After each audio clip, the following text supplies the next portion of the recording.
సాయికృష్ణను పోలీసులు తీసుకెళ్లి దారుణంగా హింసించి, కొట్టి చంపేసి బూడిద కూడా లేకుండా చేశారు అని చెప్పి వాళ్ళ తల్లిగారు మీడియా ముందుకొచ్చి దారుణంగా రోదిస్తూ వాళ్ళ మేనమామలు, వాళ్ళ పిన్నిలు మీడియా ముందుకు వచ్చినప్పుడు నిజంగా జనమందరూ కూడా చలించిపోయారు. అతను తప్పు చేసి ఉండింటే శిక్షించాల్సింది కోర్టులు కదా. పోలీసులు ఎంత దారుణంగా ఉల్లంఘనలకు పాల్పడి పోలీసులే హత్యలు చేయడం ఏంటి, శవాలు దొరకకుండా కాల్ చేయడం ఏంటి అని చెప్పి అందరూ వాళ్లకు అండగా నిలబడ్డారు. ప్రతి ఒక్కరూ దాదాపు అండగానే నిలబడ్డారు, ఎవరో కొందరు పనికి మానవులు తప్పితే. మాజీ ముఖ్యమంత్రి జగన్ గారు వాళ్ళ ఇంటికి వెళ్ళారు, ఓదార్చారు. ఆ తర్వాత ముఖ్యమంత్రి చంద్రబాబు నాయుడు గారు కూడా వాళ్ళ ఇంటికి పిలిపించుకొని బయటకు వచ్చిన తర్వాత వాళ్ళు చంద్రబాబు గారు లాంటి నాయకుడు ఉంటే, పవన్ కళ్యాణ్ గారు లాంటి నాయకుడు ఉంటే మాకు న్యాయం జరుగుతుంది, న్యాయం చేస్తామన్నారు, న్యాయం జరుగుతుందని నమ్మకం ఉంది, న్యాయం మొదలైంది అని చెప్పి వాళ్ళు మాట్లాడారు. సరే పర్లే, ఒక ముఖ్యమంత్రి పిలిచి మాట్లాడి న్యాయం చేస్తారంటే నమ్మడంలో వాళ్ళు ఇబ్బంది ఏమి ఉండకపోవచ్చు, న్యాయం చేసే సంతోషమే. ఇలా దారుణంగా హింసకు పాల్పడిన వాళ్ళను శిక్షిస్తే సంతోషమే.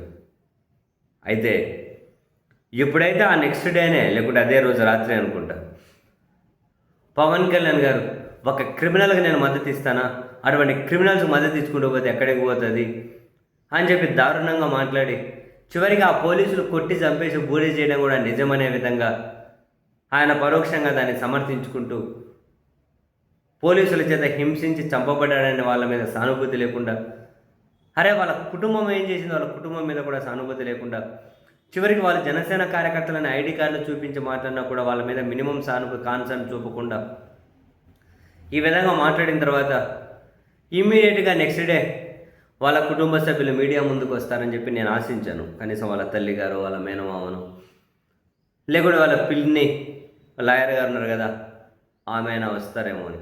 ఎందుకంటే ఆమె ఫస్ట్ మీడియా సమావేశం పెట్టినప్పుడు ఎవడొస్తాడో రండి బందరు రోడ్లో కూర్చొని చర్చిద్దాం, ఎన్ని కేసులు ఉన్నాయి, ఎన్ని కోటే వేయబడ్డాయి, నోటికి ఏదొస్తే అది కూస్తారా అని.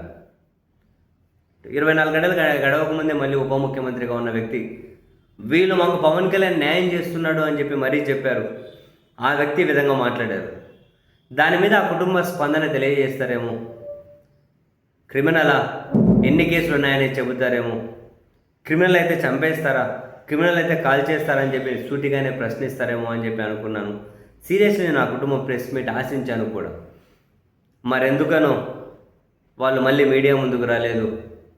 ఈ విచారణ నీరుగారుస్తుంది అని చెప్పి విమర్శలు వస్తూ ఉన్నా ఈ విచారణ ఇప్పటి వరకు జరిగిన దాని మీద వాళ్ళ మీడియా ముందుకు రాలే. పవన్ కళ్యాణ్ గారు అంత దారుణంగా మాట్లాడిన మీడియా ముందుకు రాలే. ఎందుకంటే జనమందరూ వాళ్ళకు మద్దతుగా నిలిచారు, చాలామంది నేతలందరూ వాళ్ళకు మద్దతుగా నిలిచారు. ఇది చరిత్రలో దారుణంగా నిలిచిపోయే ఒక కేసు ఇది. వాళ్ళు ఫైట్ చేస్తే వాళ్ళు కూడా చరిత్రలో నిలిచిపోతారు.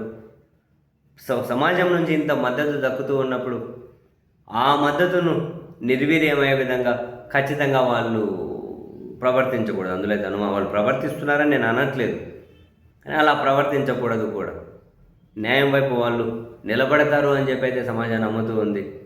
మరి నేరుగా ఈ కేసు నీరుగారిపోయి పోలీసులకు మద్దతు ఇచ్చే విధంగానే ఒక ఉప ముఖ్యమంత్రిగా ఉన్న వ్యక్తి మాట్లాడితే దాని మీద ఈ కుటుంబం స్పందించకపోవడం, కనీసం వాళ్ళ అభిప్రాయం వచ్చి ఇది తప్పు, మాకు న్యాయం జరగాలి, అలా చంపి కాల్చిబూడి చేసి హక్కు ఎవరిచ్చారు, ఉప ముఖ్యమంత్రి దానికి ఎలా మద్దతు ఇస్తాడు అని చెప్పి ఆ కుటుంబం నుంచి ఖచ్చితంగా స్పందన రావాల్సిన అవసరం అయితే ఉంది అని నాకైతే అనిపించింది.